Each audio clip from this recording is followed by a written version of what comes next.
Welcome to another video on the Life After Brady channel. Today we're going to take a look at the second greatest weekend of the NFL calendar. I have division weekend as the first weekend, wildcard weekend.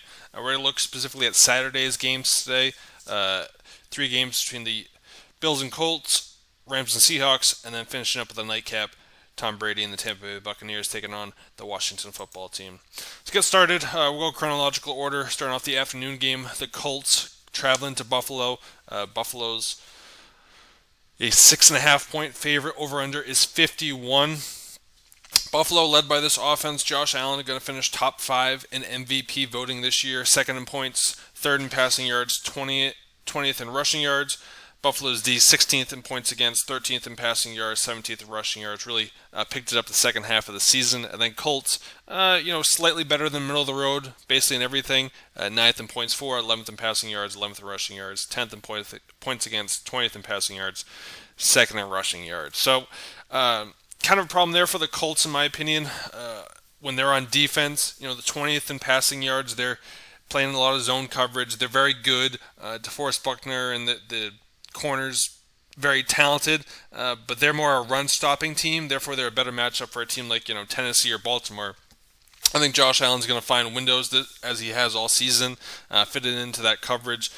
As of right now, it looks like Diggs and Beasley both will be able to play for them. Therefore, I like Buffalo on offense. They've been hot to finish the season. They finished off really well. Obviously, we all know the way that the Colts win this game is just possession. Jonathan Taylor, they finish with 35 to 40 minutes of possession. I think we think they're the Titans, but they're not, in my opinion. And Phillip Rivers in the postseason, I didn't trust him 10 years ago. I'm not going to trust him now. I do think this is a high-scoring game. Buffalo's defense, middle of the road, and then the Colts have been better. Neither team has scored less than 24 in the last 6 or 7 weeks. So that's why I like the under here, the over at 51. I think it's a high-scoring game. I think the energy is flowing, and then, as it gets to a high-scoring game, Buffalo, I think, easily covers the 6.5 here. Moving on, out west, divisional matchup between the Los Angeles Rams and Seattle Seahawks. As of right now, it looks like backup quarterback will play for Los Angeles as Jared Goff won't be able to play with that thumb, and then Russell Wilson obviously cooking in Seattle. The Hawks have been middle of the road basically in everything except their defense is very split. 31st in passing yards, 5th in rushing yards. That's one thing I don't like about the matchup for them. I think that the Los Angeles was going to be attacking them, it would be attacking them through the air. And with the backup quarterback, I just don't like their chances there. I think they're going to have to run, and therefore I don't like it. Rams, obviously, tale of two tapes. The offense has been middle of the road, and the defense is one of the best in the league. The reason their defensive coordinator is getting looked at for head coaching jobs after just 1 year.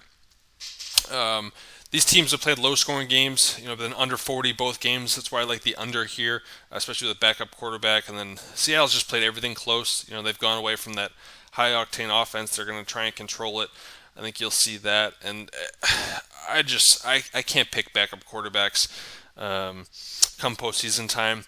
I think guys like Tannehill last year, I'm trying to think of some other matchups. Quarterbacks that, 10 to 15 in the league, can be undervalued here. You think you need to be a top 5 quarterback to win a playoff game, and that's not the case. But you can't pick quarterbacks, 30 to 40, which is what you're looking at here for Los Angeles. Therefore, Seattle, I think, covers the 3, but this does stay under. It's a defensive slugfest, under 42.5. Lastly, we'll finish up the Bucs versus Washington. Tom Brady's playoff debut, and the Washington football team wins the NFC Beast, as some people called it. The Bucs 8.5 point favorites in Maryland, over under 45.5. The Bucs have been very good. If they weren't in the Saints division, they would be higher than a 5th seed. But you are in the Saints, you lose to the Saints. That's how you're 3rd in points for, 8th in points against. But you're the wild card team, and then Washington. It's all about the defense. 25th in points for. They're bad in passing, bad in rushing, but the defense, 4th in the league, 2nd in passing yards, 13th in rushing yards. Kind of contrarian to the early game, with Washington's 4th in passing yards. That I think does not bode well for The Bucks, I think the Bucks are going to try and sling it all over the yard, judging by that second in passing yards and 28th in rushing yards. But I think the Bucks are just too much. With people tease that this was the most talented team for Brady he's ever played with. I disagree with that, but this is still a very talented football team. Washington, I think, still a year or two away.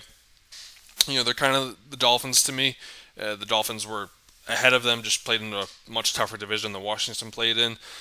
And the quarterback situation for Washington, I mean, God, can you imagine them scoring 13 points in this game? I give them a special teams touchdown maybe, but and maybe one offensive touchdown maybe. So maybe they get to 13, but I don't really think those chances are high. And that's why I like the under here. I think Tampa could be very good. Tampa could line them up for 28, but I see 28-13 type of game, and that's why I got Tampa and the under here to finish off the Saturday slate. That's what I have for Saturday. Check out our next video. We'll go through Sunday's slate and enjoy the football.